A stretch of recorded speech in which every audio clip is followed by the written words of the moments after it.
Paris. L'auteur Guillaume Opéli-Gadi dédicace son livre Le recul du bélier. Il y avait un public composé d'amis, lecteurs et de la famille de l'écrivain d'origine ivoirienne, Guillaume Opéli-Gadi, à la salle AGK de Paris 20e arrondissement pour échanger et découvrir son nouveau roman fiction, Le recul du bélier. Il y a des sociétés qui s'auto-détruisent par la méchanceté, par la violence gratuite, par le manque de fraternité.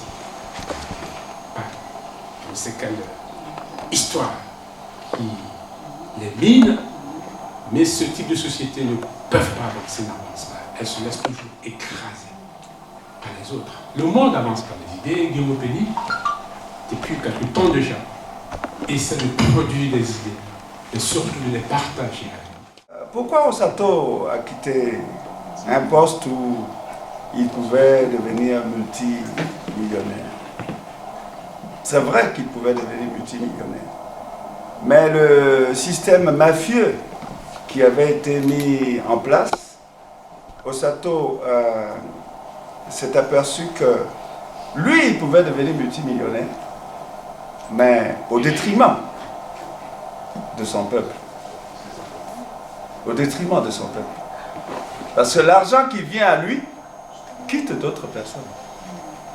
Donc, il a compris que s'il voulait, à sa façon, modestement, combattre la corruption qui était devenue la gangrène du pays, il fallait qu'il mette fin à ses fonctions.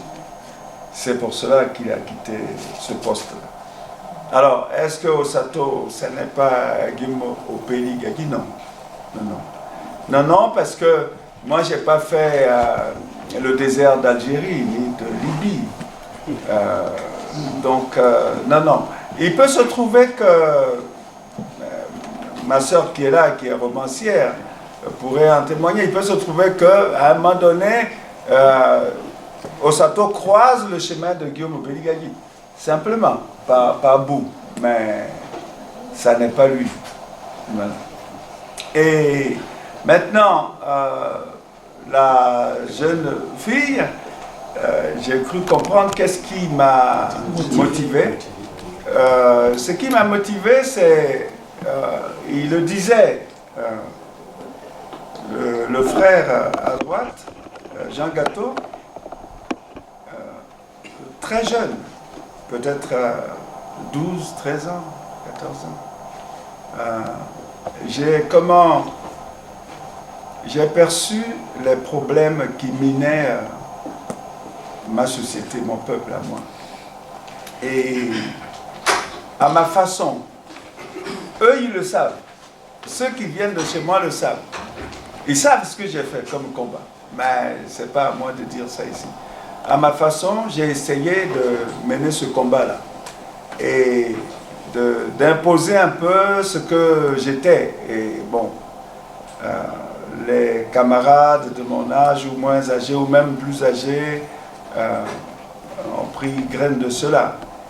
Et mon ambition, mon objectif a toujours été de faire en sorte de tracer un chemin, de laisser une trace à toi, à tes enfants. Il parlait de l'écriture.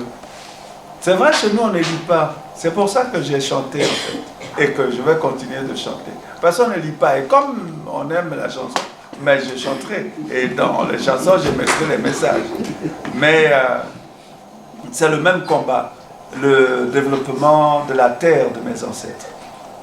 Du Mali, du Sénégal, de l'Afrique, de la Mauritanie. C'est ça qui m'anime. Si j'écris Le recul du bélier, pour ceux qui l'ont lu, c'est cela. Dans Le recul du bélier, il y a certains passages où on a pratiquement l'histoire de l'OCAM, Organisation commune africaine et malgache, et d'autres organisations sous-régionales. Donc, ce qui m'a motivé et qui me motive et qui me motivera toujours, c'est à ma façon d'apporter ma petite pierre à la construction de mon pays, de mon continent. Et donc de laisser une trace On a montré tout à l'heure un de nos enfants. Il faut que demain, quand il va lire le recul du Bélier, lui, il puisse continuer à partir du recul du Bélier, écrire, développer les idées qui sont là, les multiplier encore pour pouvoir faire avancer mon continent. Parce que, je le dis avec peut-être vantardise, mais l'avenir de l'humanité, c'est en Afrique. Ça n'est pas ailleurs. Celui qui n'a pas compris ça, il a tout faux. L'avenir de cette humanité, c'est en Afrique. Nous sommes issus de terres qui sont l'espoir de demain. Les seules personnes qui ne le savent pas, c'est nous. Les autres, ils le savent. La preuve, c'est là-bas, ils vont faire leurs affaires. L'auteur, qui est aussi enseignant et actuellement en fonction au Mali, en Afrique, est venu spécialement à Paris pour cette cérémonie.